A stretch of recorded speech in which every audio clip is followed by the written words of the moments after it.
Hero Entertainment студиэс гаргасан гомдлогын дагуу Монгол тулгатны 100 эрхэм нэвтрүүлгийн хард үрсийг алдсан гэх хэргийг шалгаж үзээд бичлэг хулгайд алдагдсан гэдгийг тогтоогдоогүй учраас хэрэгсэхгүй болгосон тухай өнгөрөгч Баасан гарагт цагдаагийн ерөнхий газраас мэдээлсэн. Харин Hero Entertainment-ийн өчигдөр мэдээлэл хийж Баянгол дүүргийн прокурорын газраас бичлэг алдсан хэргийг хэрэгсэхгүй болгосон тухай албан бичгийг ирүүлээгүй. Мөн биднийг цагдаа прокурорын байгууллагаас нэгч дуудаж уулзаагүй хэмээн тайлбарллаа. Монгол Улсын их хурлын гишүүн өргөдлийн байнгын орны дарга Батцаандан өчигдөр хэвлэлийн баг хурал зарлаж 3 асуудлаар мэдээлэл хийжээ. Тэрээр энэ үеэр сүүлийн өдрүүдэд сонгуул ойртож байгаатай холбогдуулан нийгмийг хамарсан иргэдэг айдаст автуулсан худал хуурмаг мэдээлэл олонд ихээр цацагдах боллоо. Тухайлбал 1072 хувьцаа хятадуудад зарах гэж байна. Даа хүрээ нарандуул захуудыг Батцаандан гишүүн татан буулгах гэж байна гэсэн мэдээлэл цацагдж байна. Ганцхан хариулт хэлэхэд ийм зүйл байхгүй гэдгийг мэдэгдэе гэжээ. Монгол тулгатны 100 эрхэм нэвтрүүлгийн санаачлагч хөтлөгч Ануужин өчигдөр Монгол Ньюс мэдээллийн төвд сэтгүүлчдэд хандан мэдээлэл хийжээ.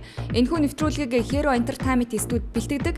Энэ оны ихэр буюу 1-р сард Монгол тулгатны 100 эрхэм нэвтрүүлгийн өмнө гарсан зарим дугаарын хар материал олон нийтийн сүлжээгээр цацагдан шууган болж байсан. Бичлэг алдагдсан талаарх хэрэг эцэслэн шийдэгдтэл Монгол тулгатны 100 эрхэм нэвтрүүлгийг гаргахгүй байх хүслийг Hero Entertainment студид Ануужингийн зүгээс тавьжээ. Авилгатай тэмцэх газар цагдаагийн ерөнхий газрын улсын мөрдөн байцаах газрын хамтарсан ажлын хэсэг гарч шалгаж байгаа. Эрүүгийн хэрэгт улсын хурлын гишүүн Алтан хуйгаас байцаалт авахаар зарлан доод хуудсыг улсын мөрдөн байцаах газрын онц хүнд гэмтрэхтэй тэмцэх хэлтсээс өгчээ.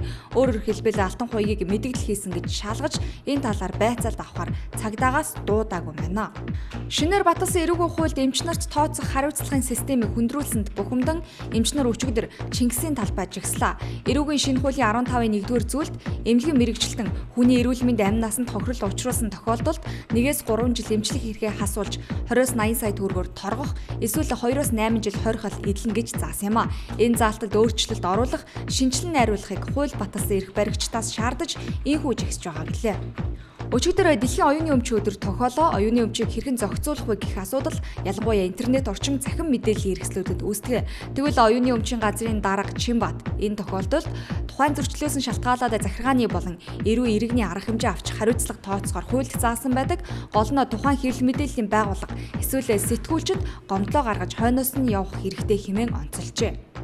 Дорнод аймгийн Халахгүй сумын нутаг Буур нуурт загасчилж явсан залуус эндсэн хэрэг гарсан. Хэрэг явдлын талаар Халахгүй сумын засаг даргын орлогч Инх тайвнаас тодруулахад 25, 26, 31, 32 насны 4 залуу Буур нуурт загасчилж яваад өөд болсон харамсалтай хэрэг гарлаа. Тэд загасчлах зөвшөөрөл аваагүй. Ер нь жил бүрийн 4-р сарын 20-оос эхлэн 3 сарын хугацаанд загас агнахыг хориглодгоо.